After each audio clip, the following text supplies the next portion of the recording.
Hello and welcome to the next video of CISSP Certification Training, Domain 1, Security and Risk Management. Using third-party solutions and services is an unavoidable part of any business.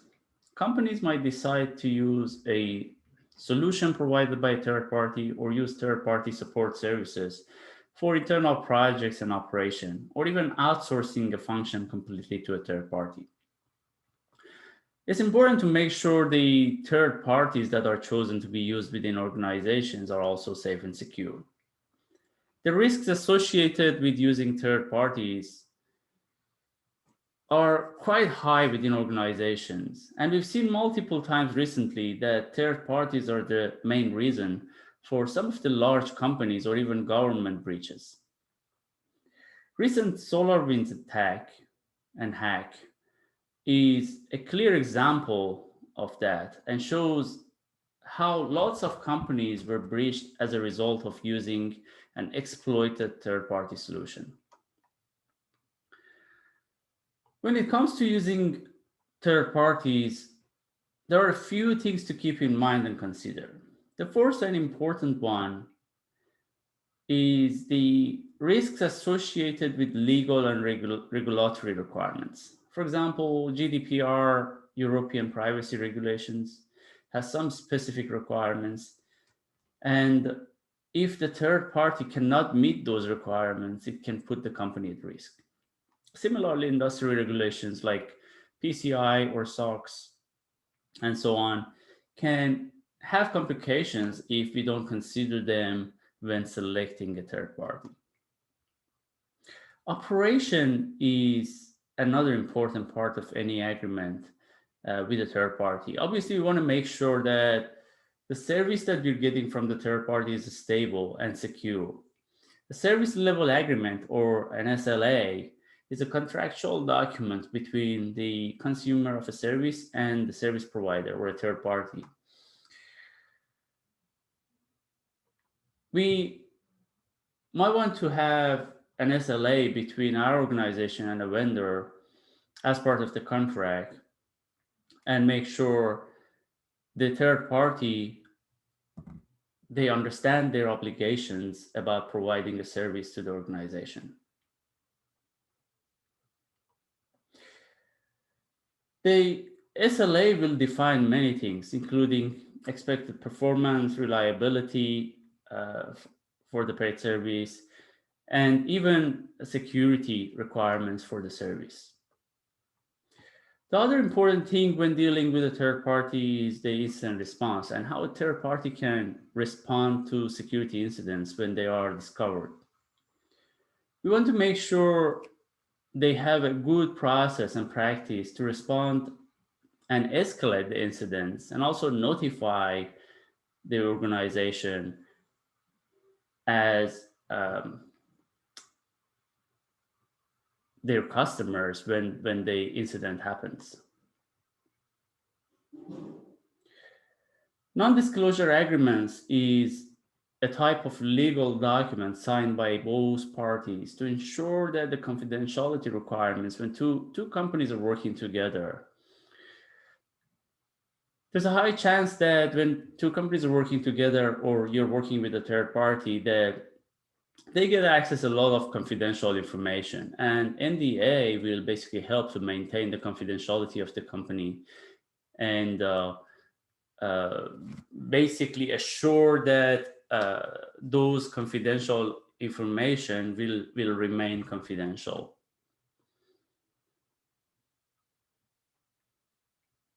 The third party is normally required to sign a non-disclosure agreement document when they're working with the organization, unless it's identified as not required based on the work that they do. But normally, the third parties, they need to do these. In addition to the NDA, master service agreement is important to be executed between the organization and the third party to ensure organization's requirements and expectations are captured, documented, and also signed by the third party company. This also is a legal agreement that must be executed for all third-party companies that are coming on board. NDA and MSA are necessary, but it is also critical to clarify the scope of work and the work requirements between the organization and the third party. And that is done through proper legal contract. And a proper legal contract needs to be signed between the third party company and the organization. And the scope of work and responsibilities and obligations need to be clarified. While we go through a lot of due diligence with the third parties to minimize any possible security risks, there is always a chance that a third party company is breached or hacked. And our company data is also stolen as a result of that. Incident response process is important to ensure we have a process to deal with this. But it is equally important to make sure the third parties have a good cyber insurance in place to be able to compensate if a big incident or a data breach happens. When onboarding third parties, it is required that organizations having a process to assess the security controls of that third party to ensure their solutions and services are safe and secure to use. Using a third party who doesn't have a good understanding of security or lack security controls will ultimately put us at risk, and we want to avoid that. The vendor security risk assessment process includes a few different things. Vendor or third-party security credentials and certifications should be checked as part of their onboarding. If a third party has security certifications like ISO 27001 or SOC 2 or similar security certification, that shows they have gone through a process and there's a good security culture within that company and they care about security. In addition, we can always use standard questionnaires like SEEK or standardized information gathering questions to ask relevant questions about the security controls of a third party and identify whether they have the right security controls in place or not. It's also important to review third parties' responses and credentials on an annual basis simply because the environment and threat landscape is changing so fast, and we want to make sure third parties are also aware of that and managing their risk on an ongoing basis.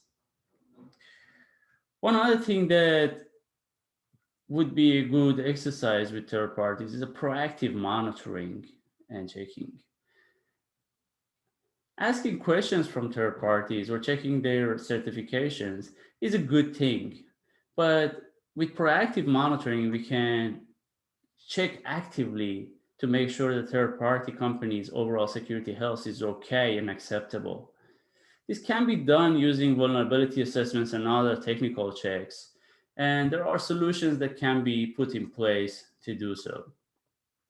The last thing I want to talk about is about mergers and acquisitions and how important security assessment is for those.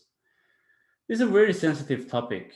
And when a company is trying to acquire another company, we want to be very careful with that.